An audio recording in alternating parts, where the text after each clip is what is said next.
Good morning students. हम अपना 5th chapter कर रहे थे, उसके न्यूमेरिकल्स रहते हैं कुछ, तो वो न्यूमेरिकल्स देख लो।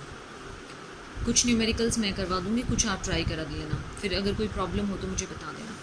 क्वेश्चन देखो, एक वस्तु की कीमत 5 रुपये प्रति किलोग्राम से घटकर 4 रुपये प्रति किलोग्राम हो गई है। मतलब क्या है कि एक वस्तु की जो प्राइस है, जो कीमत है, वो क्या हो गई है। देखो, एक वस्तु की जो कीमत है वो अभी जो है वो कितनी हुई है, ये देखो 5 प्रति किलोग्राम से घटकर 4 हो गई है।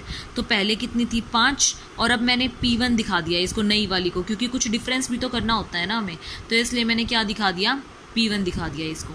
उसके बाद इन्होंने क्या बोला है, तथा एक उपभोक्ता ए की उस वस्तु की मांग 4 किलोग्राम से बढ़कर 6 किलोग्राम हो गई है। जब 5 रुपये प्रति उसकी वैल्यू थी, तो आपकी डिमांड कितनी थी, 4 आइटम लेता था वो। और अगर आपके पास मतलब क्यू जितनी थी, वो क्वांटिटी वो कितनी ले रहा था, 4 ले रहा था। लेकिन अब जब नया प्राइस आया है, 4 रुपये आए हैं, तो आप वो कितनी ले रहा है, 6 खरीद रहा है, 6 आइटम्स परचेज कर रहा है। तो इसको मैंने Q1 के नाम से दिखा दिया। ठीक है, तो ये है आपका क्वेश्चन। अब हमें इसमें क्या देखना है, अपनी इलास्टिसिटी देखनी है, मांग की लोच देखनी है। मांग की लोच हम किस मेथड से टेस्ट कर सकते हैं, हम अपने वो जो हमने परसेंटेज मेथड किया था उससे टेस्ट कर सकते हैं ना। उसका फॉर्मूला क्या किया था हमने, डेल क्यू अपॉन में क्यू इंटू पी अपॉन में डेल पी, आगे माइनस का साइन।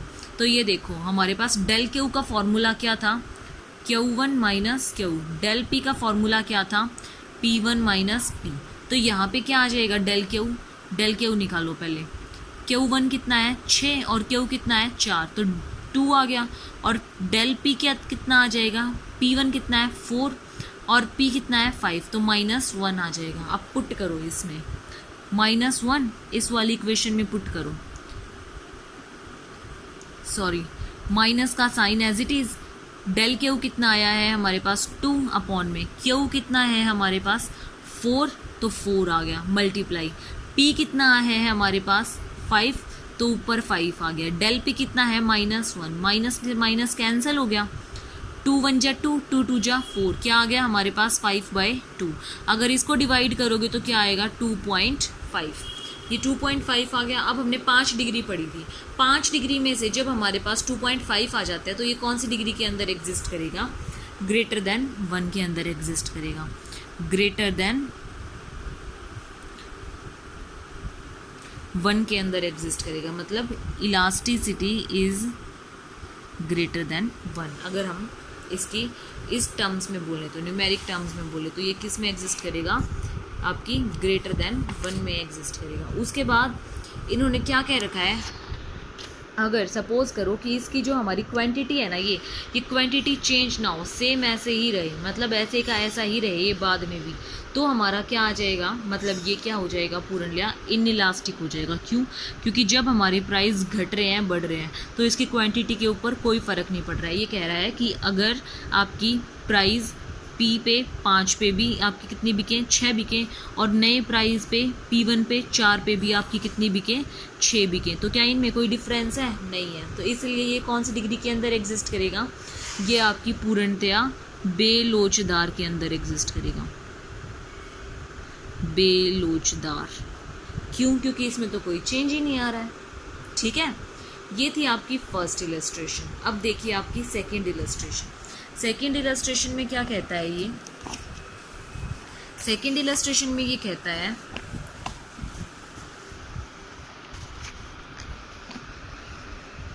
एक उपभोक्ता किसी वस्तु की 10 इकाइयाँ खरीदता है।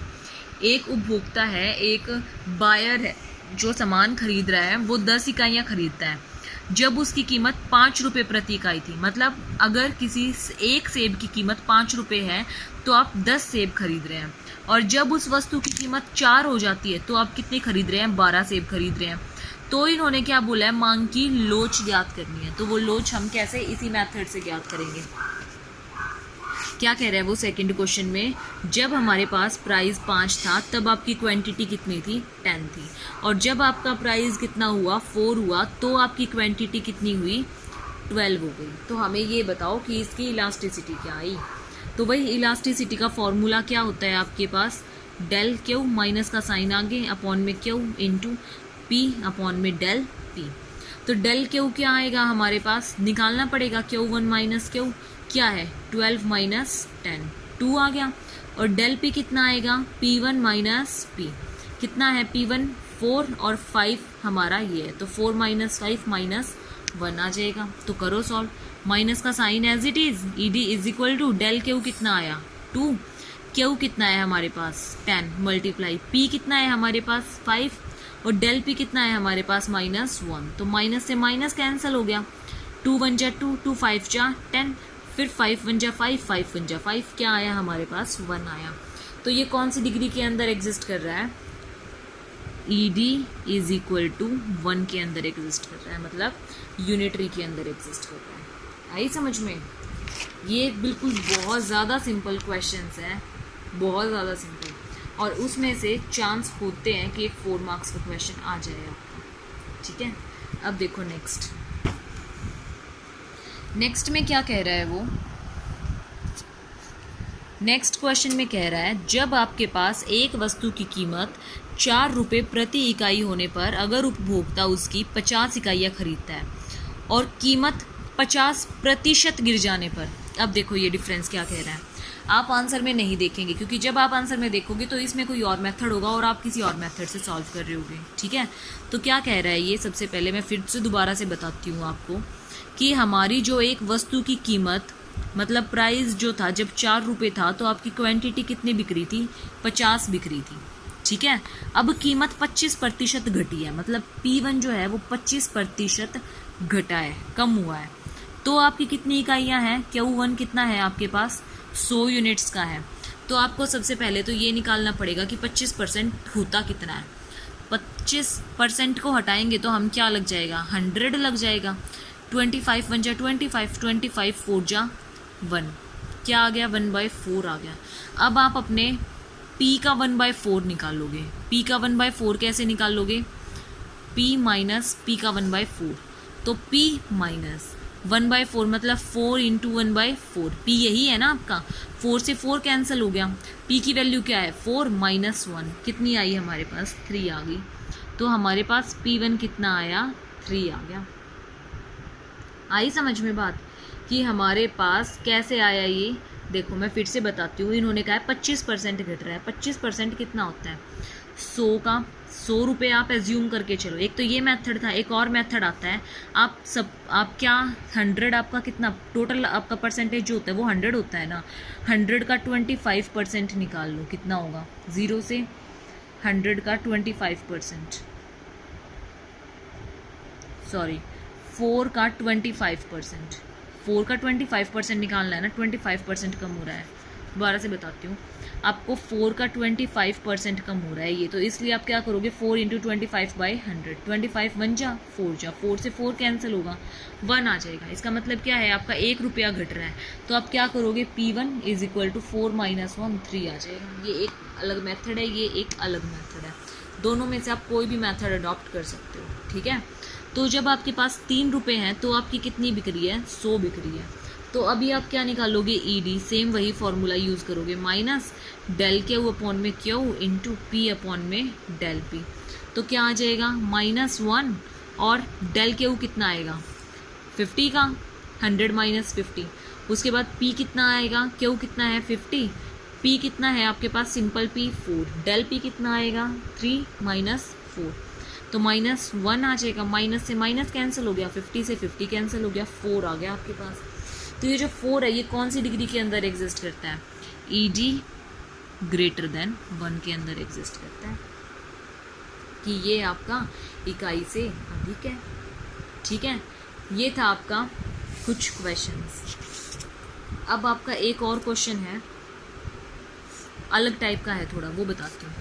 मान लीजिए कि पिछली मात्रा 100 थी, मतलब क्वांटिटी जो थी वो 100 थी। वस्तु की कीमत में 5 रुपये की वृद्धि होने से मांग की मात्रा 5 की इकाई की कमी हो गई है। तो मांग की लोच क्या है आपकी 1.2 है। मतलब क्या बोल रखा है इन्होंने आपके अगले एग्जाम्पल में, ईडी का फॉर्मूला क्या होता है, -1 पी बाय में q into del q upon में डेल पी, ये होता है।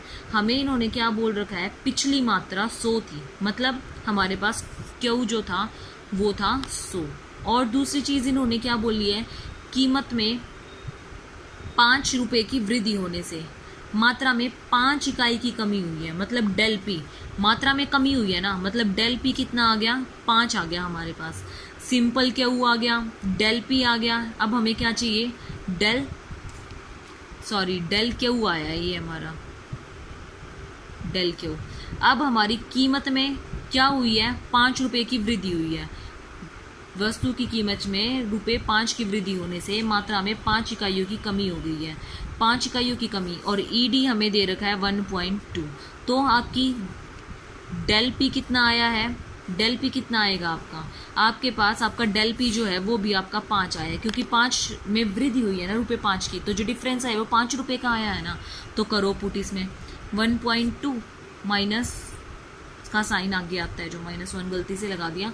पी कितना है वो सिंपल है, वो नहीं दे रखा, पी ऐसा का ऐसा रखो।